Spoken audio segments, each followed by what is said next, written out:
Namun dalam masa yang ada ini juga kita ingin memahami serba sedikit mengenai kejadian ataupun insiden tanah runtuh ini.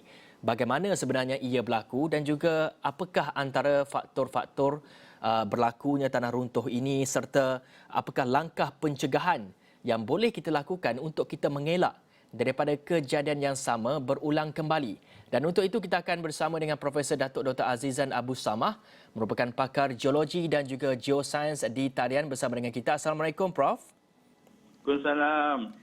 Baik Prof, kita nak memahami sedikit Prof, bagaimana sebenarnya kita ingin melihat kepada punca ataupun faktor insiden tanah runtuh ini berlaku. Seperti apa yang saya telah pun kemukakan, kongsikan dengan penonton sebentar tadi, iaitu tanah runtuh di Kemensahat ini dipercayai akibat aliran air bawah tanah. Mungkin Prof dapat perincikan sedikit mengenai perkara itu.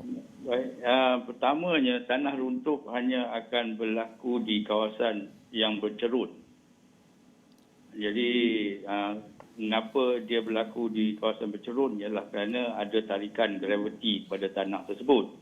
Jadi kalau tanah itu kering, dalam tanah itu kering, dia akan ada apa yang dikatakan suction pressure. Jadi dia akan mencengkam tanah itu supaya tanah itu tidak runtuh, tidak runtuh oleh tarikan graviti. Jadi bila tanah itu menjadi tepu, suction pressure dia tak ada, jadi dia tak boleh mencengkam lagi dan dia terus longsor. Jadi tanah runtuh hanya berlaku di kawasan cerun. Itu pertama ya.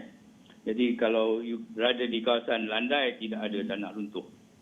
Walaupun ada air bawah tanah di tanah landai. Jadi apa yang kita lihat di sini ialah bila adanya hujan, air hujan itu akan infiltrasi ke dalam tanah dan dengan masa akan menepukan tanah tersebut. Ditambah lagi kalau ada air bawah tanah seperti apa yang direportkan oleh bomba, ia juga menyebabkan tanah itu menjadi tepu dengan air. Jadi bila dia menjadi tepu dengan air, dia punya kuasa untuk dia mencengkam itu tak ada, jadi dia terus gelongsor. Dan selalunya volume tanah yang gelongsor itu bukannya sikit ya. Saya ingat lagi kat UM walaupun kecil, sampai 2-30 lori tanah yang jatuh ya. Jadi bukannya jadi ini adalah bukannya macam hakisan. Dia sekali runtuh tu dia akan meruntuh dengan tanah yang banyaklah. Jadi untuk menjaga cerun, kalau you tengok plus highway apa semua, dia isu plus samalah. Dia kena jaga cerun dia. Jadi satu dia teres cerun itu, lepas tu dia letak parit supaya air tak masuk ke dalam tanah. Lepas tu dia tanam pokok-pokok supaya dirangsangkan evapotranspirasi supaya tanah tu kering. Jadi jadi isu asas menjaga cerun ialah cuba menjaga supaya tanah itu kering. Jadi yang selalunya bila you tengok ada failure, apa yang dia buat ialah dia akan ambil tarpaulin dan dia akan litupi tanah tersebut supaya air tak masuk ke dalam tanah itu. Itu kerja permulaan lah. Lepas tu dia mulalah kerja untuk satu terrace cerun. Jadi kalau slope tu disingkat-singkatkan, jadi taklah satu selari begitu, dia mengurangkan kejadian dan banyak mana volume orang kata tanah yang akan turun. Jadi kalau kita tengok plusnya highway, dia terrace. Dia ada dia satu slope tu dia bukan ambil satu slope semua, tapi dia buat macam terrace supaya mengurangkan kecerunan tersebut. Baik Prof, kita juga nak kongsikan ini antara lakaran kejadian tanah runtuh kawasan runtuhan yang juga berisiko di Jalan 7 Kemensahat, Ampang, Selangor. Seperti anda saksikan di paparan skrin anda sekarang, ini antara kawasan yang berisiko dan juga kawasan runtuhan itu. Dan dalam masa Dia yang sama sama juga kita kawasan ingin melihat dengan bukit antarabangsa lah. ya, betul Prof. Cuma kita tengah mainkan ini antara visual-visualnya dan mana anda dapat saksikan antara perincian yang juga telah pun diberikan sendiri oleh Jabatan Bomba adalah seperti kejadian ataupun gambar-gambar ketika baru saja kejadian berlaku di mana terdapat beberapa keping gambar telah pun dikongsikan oleh Jabatan Bomba dan sebagainya. Mungkin kita nak bercakap mengenai dari segi pembangunan pula Prof. Kalau kita lihat di cerun-cerun itu sebenarnya mungkin Prof dapat perincikan sedikit mengenai bagaimana pembangunan yang selamat boleh dijalankan. Kerana kita tahu apabila cerun ini, penarahan cerun ini tidak dilakukan dengan keadaan yang baik, mungkin akan menjejaskan kepada struktur tanah itu sendiri. Bagaimana Prof melihat kepada isu pembinaan, terutama di kawasan cerun ini Prof? Pertamanya kawasan Bukit Antarabangsa memang satu kawasan dan Kemensah dia memang satu kawasan yang agak prone dalam bahasa Inggerisnya kepada landslide. Jadi maknanya faktor geologi yang ada di situ memang orang kata merangsanglah ataupun memang menyenangkan kejadian landslide terjadi ya. Kerana dia ada layer, dia ada bawah tu dia ada bedrock dan sebagainya dan jadi kawasan geologi memang di kawasan itu memang lebih prone kepada landslide.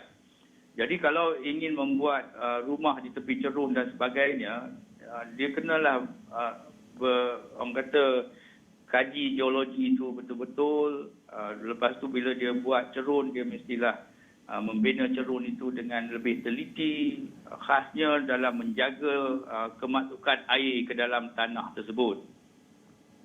Jadi kalau ada air bawah tanah lagi kacau, dia macam satu orang kata kawasan. Bila kita ada air bawah tanah tu adalah kawasan macam aliran sungai lah, tapi dia berada di bawah tanah. Jadi kita kena tahu macam mana untuk menguruskan itu dan kalau boleh kita cuba orang kata dalam bahasa Inggeris avoid those places lah kerana memang dia prone kepada landslide.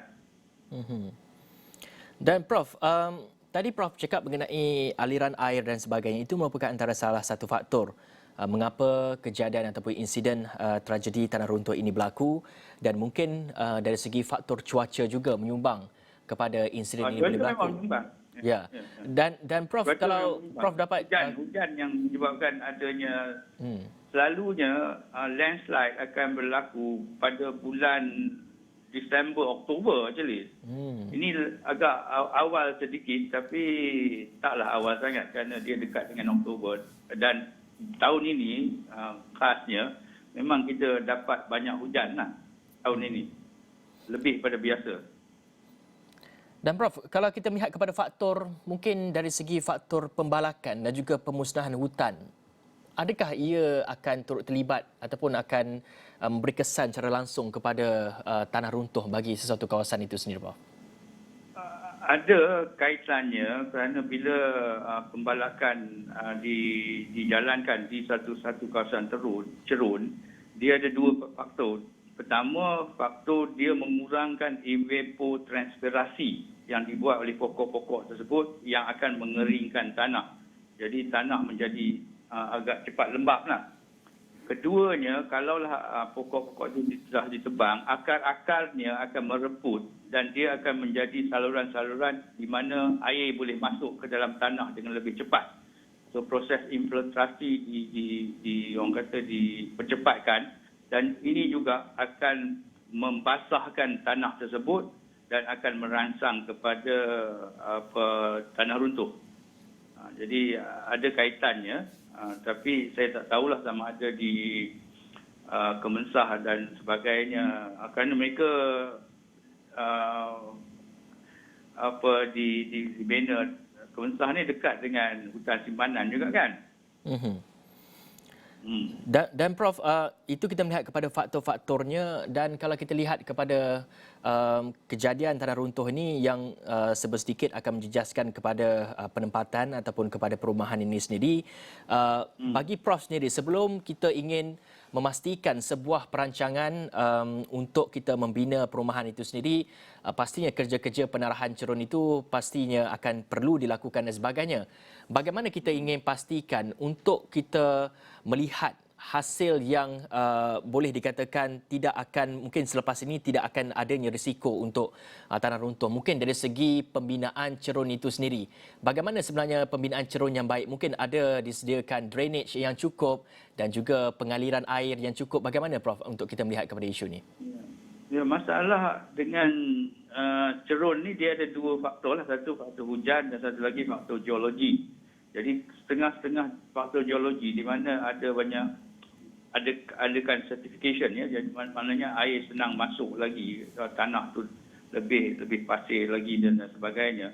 Dia maknanya tanah tu lebih cepat infiltrasi, tanah-tanah yang seberkenaan akan menyebabkan gelongsoran tanah tu boleh berlaku dengan orang kata dengan lebih akan merangsangkan lagi lah, kalau nak kata gitu. Jadi agak susah untuk menyatakan bahawa lereng ini dia tidak akan runtuh. Kerana faktor yang menyebabkan dia runtuh ialah faktor dalaman. Maknanya, jadi kita melihat, katalah kita tengok kawasan tersebut macam kat Kemensah, kalau kita mula tengok jalan ni dah mula cracking, lepas tu kita tengok merekah kat jalan, kita tengok pokoknya mungkin dah mula condong. Itu adalah tanda-tanda bahawa kemungkinan untuk runtuh adalah tinggi lah. Jadi the only way is orang kata physical structure lah, maknanya dia buat macam kat Pelas tu, dia tanam konkrit, dia pasak ke dalam tanah dan sebagainya, dan lepas tu dia guna drainage untuk tube-tube di dalam air tu, untuk di dalam tanah untuk keluarkan air tanah dan sebagainya. Jadi menyebabkan banyak geoengineering punya yang perlu dibuat lah. Tapi Pelas memang dah handal lah dalam hal ni. Dan Prof, kalau kita lihat kepada insiden tanah runtuh ini, saya percaya proses untuk tanah ini runtuh di lereng-lereng bukit ini satu proses yang agak lama.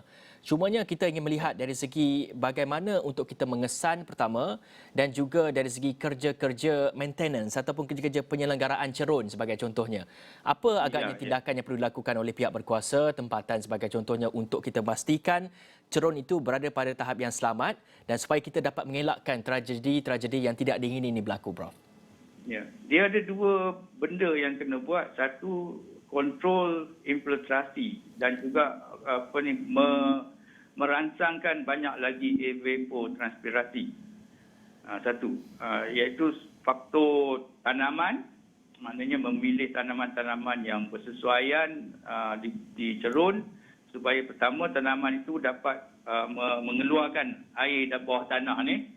Dan satu lagi, dia dengan adanya dia punya akar dan sebagainya, dia boleh mencengkam tanah supaya meninggikan lagi dia punya kestabilan dia. Yang faktor hujan tu kita tak ada kontrol. Tapi satu lagi, kalau kita tengok kat Pelas, dia akan buat terrace. Ada slope yang sekata, dia akan buat slope. Lepas tu dia buat terrace, lepas terrace tu dia ada dia punya drainage dia. Dan semua ini adalah faktor-faktor engineering untuk mengurangkan air masuk ke dalam tanah.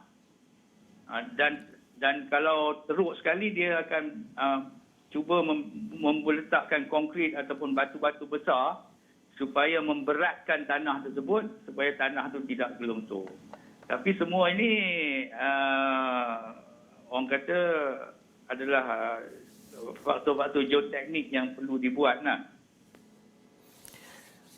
Baik, itu sedikit perincian daripada Prof sendiri. Cuma satu lagi Prof, kita nak melihat kepada langkah pencegahan. Sebelum sesuatu struktur bangunan itu dibina di cerun-cerun sebagai contohnya, bagaimana Prof melihat kepada kepentingan untuk kajian itu dijalankan? Kajian melibatkan kepada feasibility studies yang perlu dijalankan terlebih dahulu. Bagaimana ia dilihat amat penting untuk kita sebelum kita meneruskan kepada sesuatu pembinaan ini? Sebagai contohnya, perlu kita tahu jenis tanah itu bagaimana agaknya penilaian risiko sekiranya kita membina struktur bangunan di cerun dan sebagainya. Mungkin Prof dapat terangkan sedikit mengenai pembinaan struktur bangunan di cerun ini sendiri, Prof. Ya. masalah dengan pembinaan di tepi cerun ini, kalau kita tengok daripada segi land use planning yang kita telah buat dululah, masa orang putih apa semua, dia kalau slope tu lebih pada 25 degree, dia tak bagi buat apa-apa pun. Dia kata tinggal dia sebagai hutan saja. Dan ini adalah perkara yang baik. Tapi masalah kita nak duduk atas bukit kan. Jadi kita pergilah buat cerun tu. Jadi yang penting ialah, kalau itu adalah geologi dia lah. Maknanya kita kena betul-betul kaji geologi kawasan yang kita ingin bina itu dan mengetahui bahawa dia tidak ada keadaan geologi dalam segi tanah dan layering-nya tu yang certified. Kalau tanah tu banyak certification, maknanya dia ada satu bedrock kat bawah tu. Kat bawah bedrock tu akan ada arus bawah tanah lah. Dan ini kemungkinan kejadian kelongsoran itu lebih tinggi. Jadi kena buat geological survey dulu lah.